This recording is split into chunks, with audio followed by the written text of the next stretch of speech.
Shalom Bapak Ibu Saudara-saudari yang dikasihi dan mengasihi Tuhan. Kita bersyukur hari ini Tuhan boleh memberkati kita. Mari sebelum kita membaca dan merenungkan firman Tuhan, kita berdoa. Tuhan, terima kasih, kami bersyukur pagi ini Engkau boleh memberkati kami. Kami bersyukur karena Engkau boleh menjaga dan memelihara kami. Terima kasih Tuhan untuk kasih setiamu, juga untuk kebaikan-kebaikan-Mu. Sebentar kami akan membaca dan merenungkanlah firman Tuhan. Kiranya Tuhan tolong kami, kami boleh mengerti dan kami boleh melakukan apa yang menjadi kehendak-Mu. Kami berdoa ya Tuhan, di dalam nama Tuhan Yesus Kristus. Haleluya. Amin. Bapak Ibu Saudara, ayat firman Tuhan hari ini terambil di dalam kitab Keluaran pasal yang ke-18. Kita akan membaca ayat 13 hingga ayatnya yang ke-27.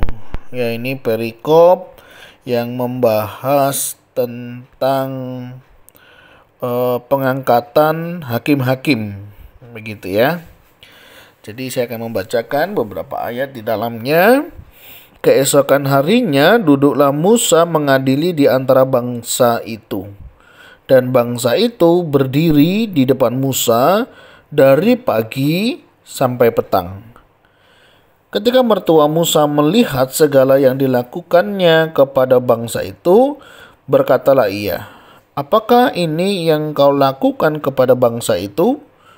Mengapakah engkau seorang diri saja yang duduk, sedang seluruh bangsa itu berdiri di depanmu dari pagi sampai petang?"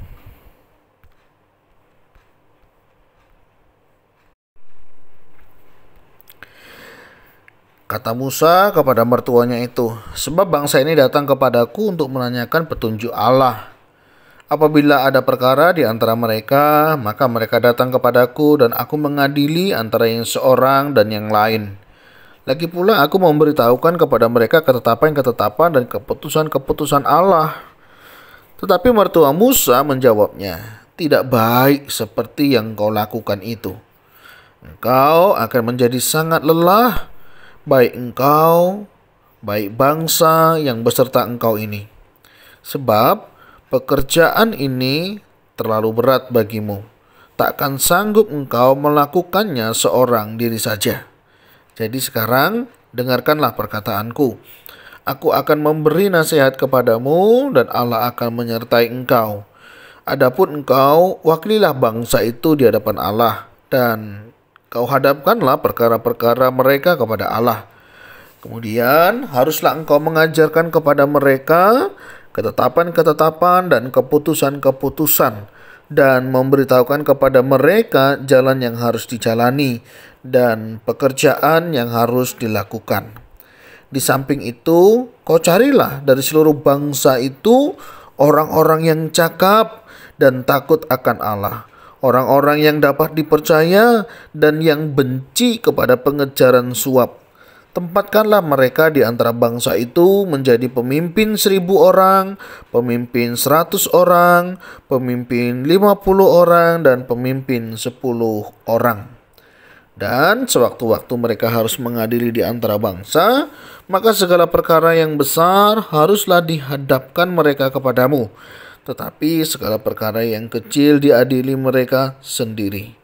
Dengan demikian mereka meringankan pekerjaanmu dan mereka bersama-sama dengan engkau turut menanggungnya. Jika engkau berbuat demikian dan Allah memerintahkan hal itu kepadamu, maka engkau akan sanggup menahannya. Dan seluruh bangsa ini akan pulang dengan puas senang ke tempatnya." Musa mendengarkan perkataan mertuanya itu dan dilakukanlah segala yang dikatakannya. Amin. Bapak Ibu Saudara, demikianlah firman Tuhan. Mari kita merenungkannya. Nah, menarik Bapak Ibu Saudara, ayat firman Tuhan yang kita baca hari ini ya, yaitu berbicara tentang satu, relasi Musa dengan mertuanya. Sangat menarik ya, Musa dan mertua ini memiliki relasi yang baik. Nampak dari misalnya ketika mertuanya ini melihat apa yang dilakukan oleh Musa, begitu ya. Dan menariknya, mertua Musa cukup peduli dengan menantunya ya. Jadi kalau kita lihat di sini mertua yang sangat baik, dia peduli akan apa yang dilakukan oleh Musa. Nah, dua sisi yang saya ketemukan. Yang pertama, sebagai seorang mertua, dia mertua yang baik, mau memberi nasihat. Ya, ini prinsipnya nasihat ya saudara ya, bukan perintah. Nah, memang ini yang harusnya ada. Sebagai seorang mertua, begitu ya, kita bisa memberi kok nasihat yang baik buat menantu kita. Ya, tidak lebih kepada perintah. Kalau perintah itu seolah-olah kita atasan, dia bawahan seperti itu ya. Tapi kalau memberikan nasihat atau saran itu lebih kepada sebuah relasi yang terlihat jauh lebih natural dan ini jauh lebih baik. Nah, ketika mertuanya melihat situasi kondisi ini, dia memberi nasihat ya. Dan menariknya, Musa pun memahami masalahnya, memahami solusi yang diberikan dan mau melakukan apa yang dinasihati oleh orang tuanya. Pelajaran yang pertama tentu kita dapat ketika kita melihat sesuatu yang mungkin kurang tepat, kurang efektif, kurang efisien, hendaklah kita boleh saling menasehati ya. Atau kalau di zaman sekarang itu kita kenal dengan istilahnya dimentor begitu ya. Jadi kita itu juga perlu dimentor supaya apa? Supaya keputusan kita, langkah kita, apa yang kita lakukan itu boleh sesuai dengan jalur yang memang seharusnya kita jalani. Ya, saya bersyukur di dalam kelompok-kelompok pemuritan yang ada begitu ya.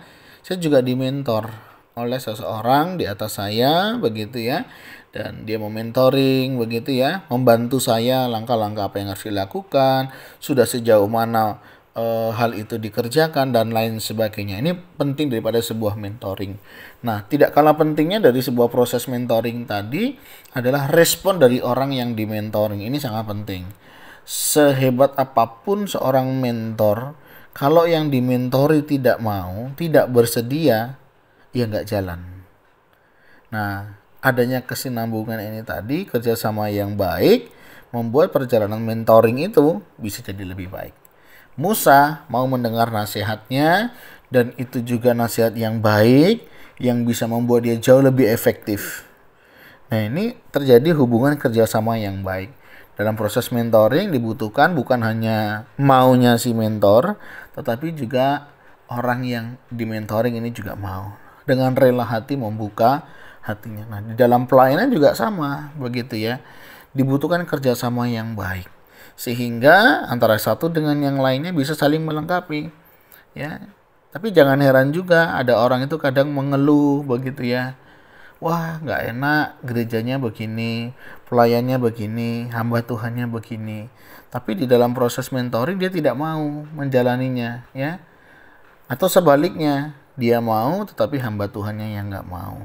Ada hamba Tuhannya mau, yang dimentoringnya nggak mau. Dibutuhkan apa? Sama-sama bekerja sama. Ya, ini menjadi salah satu bagian yang kita harus saling melengkapi satu dengan yang lainnya. Istilahnya di dalam pergumulan ya, di dalam gereja, dalam rumah tangga ini adalah sebuah sistem.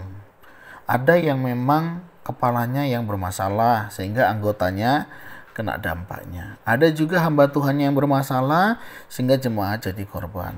Tapi ada juga jemaatnya yang bermasalah sehingga berdampak juga kepada pelayanan seorang hamba Tuhan. Nah, kalau kita hanya mencari siapa yang salah, ya pasti akan banyak yang terluka. Tapi lebih baik hal-hal apa nih yang hari ini kita bisa perbaiki, hal-hal apa nih yang hari ini kita bisa dandani dan dibutuhkan apa? Kerjasama. Kan tidak bisa kita bilang, ayo begini, begini, begini. Sedangkan si orangnya nggak mau misalnya. Kan nggak bisa. Contoh misalnya dalam hal ibadah. Ya, gereja selalu membuka diri untuk umat beribadah. Tapi ketika jemaatnya tidak mau ibadah, apa yang bisa kita lakukan? Kan nggak mungkin juga kita paksa. Wong namanya ibadah ya. Itu kan muncul dalam kesadaran diri, ya, kebutuhan akan dirinya, kerohaniannya yang perlu diberi asupan makanan yang sehat. Dan ketika itu bertepuk sebelah tangan, dia akan sulit.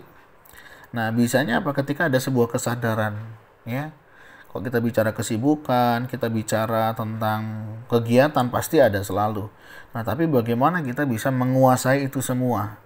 Atau kita yang mau dikuasai? Sama istilahnya, mau menggarami atau digarami. Nah, ini juga dibutuhkan kerjasama dan kesadaran bersama. Ya, tidak hanya satunya pengen begitu ya terjadi pertumbuhan rohani, tetapi tidak mau ada bimbingan rohaninya. Pengennya jalan sendiri, pengennya melakukan apa yang menjadi pikirannya. Nggak masalah, tapi memang tidak sesuai dengan apa yang akan diharapkan. Nah, ini contoh ya. Jadi mertua Yitro memberi saran kepada Musa, dan bersyukurnya Musa meresponinya sehingga semuanya menjadi lebih baik. Ini pelajaran yang pertama yang kita bisa dapat. Pelajaran yang kedua, memang dibutuhkan pendelegasian tugas. Artinya tidak semua tugas pekerjaan itu harus satu orang ya, one man show istilahnya ya. Satu orang saja yang akan mengerjakannya, dan seolah-olah kalau dia nggak ada semuanya nggak bisa jalan. Dalam pelayanan, dalam kehidupan tidaklah demikian. Setiap kita bisa kok mengerjakan sebenarnya selama itu sesuai dengan bagiannya masing-masing, sehingga kita perlu menempatkan orang yang tepat pada tempat yang tepat, sehingga itu menjadi jauh lebih efektif, lebih efisien, dan jauh lebih maksimal. Nah, dari sini kita bisa belajar bagaimana pemilihan orang-orang itu dikatakan yang cakap, takut akan Tuhan, ya, dapat dipercaya, membenci kepada pengajaran suap, dan itu adalah salah satu bagian yang kita tidak boleh lupakan. Ya, ketika kita mempercayakan sesuatu, paling tidak kriteria orang yang dipilih demikian. Artinya kalau kita mau dipercayai oleh Tuhan, kita dipercayakan untuk mengerjakan pekerjaan Tuhan. Nah, beberapa syarat ini harus nyata dalam hidup kita. Kita harus menjadi orang yang cakap, takut akan Tuhan, dapat dipercaya, dan membenci kepada pengajaran akan suap. Nah, Bapak Ibu Saudara, ini penting buat kita. Ketika kita rindu dipakai oleh Tuhan, mulailah belajar memiliki karakter-karakter yang demikian.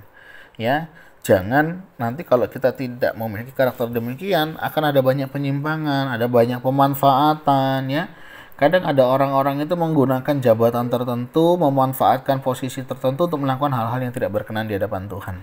Nah, paling tidak ini akan menjadi penjaga kita ya, yang akan memfilter kita ketika kita mau melakukan hal-hal yang tidak berkenan di hadapan Tuhan.